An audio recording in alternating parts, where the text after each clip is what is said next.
അത് മാത്രമല്ലല്ലോ, സ്വന്തം ഭാര്യയുടെ അനിയത്തിയാണല്ലോ ആതിര. നീയും കൂടെ അവളെ ഉപേക്ഷിച്ച സ്ഥിതിക്ക് അനിയത്തിയുടെ കാര്യം ഏട്ടൻ വേണമല്ലോ നോക്കാൻ.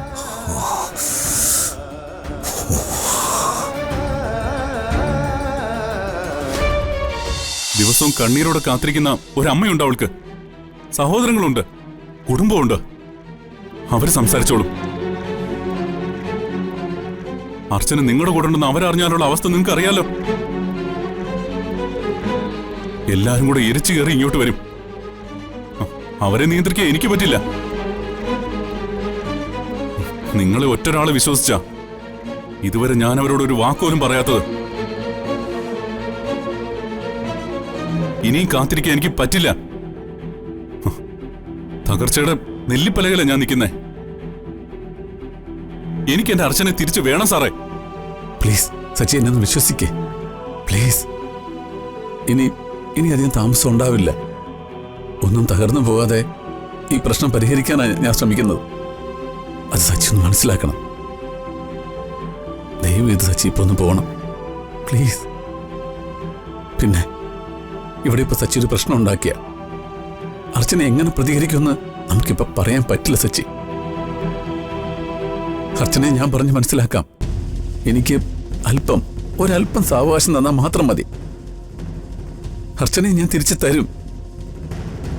പ്ലീസ് സച്ചി. ശരി, ഒരിക്കൽ കൂടി ഞാൻ നിങ്ങളെ വിശ്വസിക്കാം. പക്ഷെ ആ വിശ്വാസം തെറ്റിച്ചാൽ പിന്നെ എനിക്ക് കോടതി വഴി നീങ്ങേണ്ടി വരും. എന്റെ ഭാര്യയ്ക്ക് വേണ്ടി ഞാൻ ഏതറ്റം വരെയും പോവും.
എന്നെ കാണാൻ വന്നതാ സച്ചേട്ടൻ. പക്ഷെ സച്ചേട്ടൻ അറിയാത്ത പോലെ എനിക്ക് അഭിനയിക്കേണ്ടി വന്നല്ലോ എന്റെ ദൈവമേ. മനസ്സ് തകർന്നിട്ടാ എന്റെ സച്ചേട്ടൻ പോയതും. എന്റെ മുന്നിൽ ഇപ്പൊ വേറെ വഴിയില്ല. എന്നോട് ക്ഷമിക്കണം എന്റെ സച്ചേട്ട.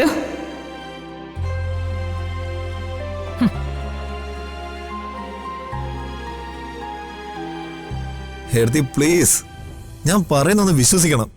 ഇതാണ് സംഭവിച്ചത്. അങ്ങനെ പറഞ്ഞൊഴിയാൻ നോക്കിയിട്ട് കാര്യമില്ല. നീ തന്നെ എന്നെ ചതിച്ചത്. എന്റെ പൊന്നെടുത്ത് ഞാൻ മനഃപൂർവ്വം ഒന്നും ചെയ്തിട്ടില്ല. കള്ളം. കോടതിയിൽ സാക്ഷി പറയുന്ന കാര്യം നിനക്കറിയായിരുന്നു. എന്നിട്ട് നീ മദ്യപിച്ച് ബോധം കെട്ട് കാറിൽ വഴി പോയി കിടന്നു. അതുകൊണ്ടാ രാജീവിനെ നിന്നെ തട്ടിക്കൊണ്ടുപോകാൻ പറ്റിയത്. അല്ലായിരുന്നെങ്കിലോ നിന്നെ തൊടാനയക്ക് സാധിക്കുമായിരുന്നോ? അതുകൊണ്ട് എനിക്ക് സംഭവിച്ച നഷ്ടം എന്താണെന്നറിയോ നിനക്ക്? ഞാൻ നിന്നെ വെച്ച് പ്ലാൻ ചെയ്ത കളി സച്ചിയുടെ വക്കീല് എന്റെ അനിയത്തി അനഘയെ വെച്ച് എനിക്കെതിരെ നടപ്പാക്കി. ഇപ്പോ കേസ് ഞാൻ തോക്കുന്ന ഉറപ്പായി. ഇത്ര നാള് നിന്നെ ഞാൻ എന്റെ അനിയനെ പോലെ കൊണ്ടുനടന്നു. പക്ഷേ നീ ചതിച്ചു. ഇനി നീ എന്റെ മുന്നിൽ വന്നു പോരുത്. ഏട്ടത്തി എങ്ങനെ പറയരുത്. ഏട്ടത്തിയുള്ള ശത്രുത തീർക്കാനാ സി എ രാജീവിനെ പിടിച്ചോണ്ട് പോയത്. എന്നോടുള്ള ആത്മാർത്ഥത പ്രകടിപ്പിക്കാൻ നീ അയാളുടെ വലയിൽ പോയി ചാടി അല്ലേ? നിന്റെ കള്ളൂടി, ഈ മുടിഞ്ഞ കള്ളൂടി എല്ലാം തകർത്ത്.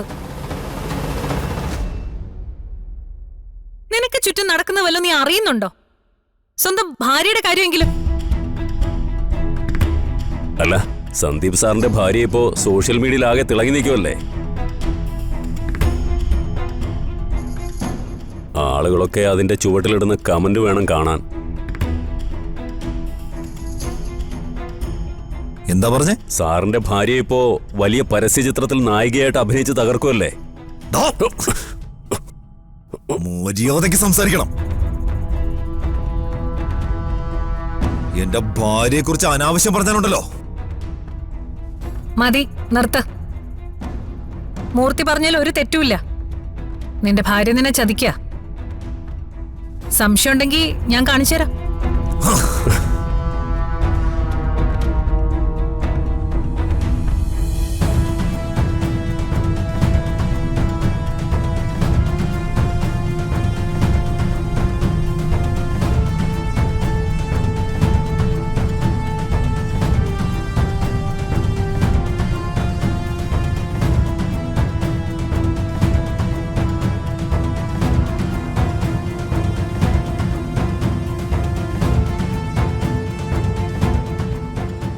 ആ, നോക്ക്.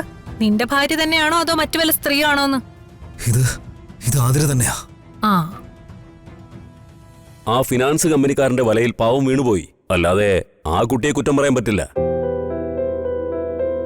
ആ, ഭർത്താവ് നോക്കേണ്ട സമയത്ത് നോക്കിയില്ലെങ്കിൽ ഭാര്യമാര് ചിലപ്പോ ഇങ്ങനെ വഴിതെറ്റി പോയെന്നൊക്കെ ഇരിക്കും. നിന്നോട് ഞാൻ 100 വട്ടം പറഞ്ഞതാ അവളെ പോയി വിളിച്ചോണ്ട് വരാൻ. അപ്പൊ നിനക്ക് അതിനുള്ള ധൈര്യമില്ല. സജ്ജ അവളെ ഈ ജോലിക്ക് വിട്ടാന്നാ കേക്കുന്നെ.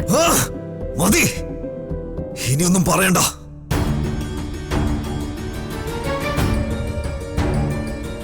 എനിക്കറിയാം എന്താ വേണ്ടെന്ന്.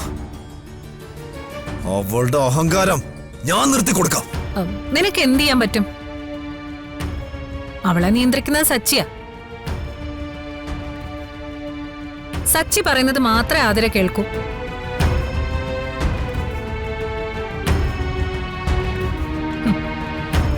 അത് മാത്രമല്ലല്ലോ, സ്വന്തം ഭാര്യയുടെ അനിയത്തിയാണല്ലോ ആതിര. നീയും കൂടെ അവളെ ഉപേക്ഷിച്ച സ്ഥിതിക്ക് അനിയത്തിയുടെ കാര്യം ഏട്ടൻ വേണമല്ലോ നോക്കാൻ.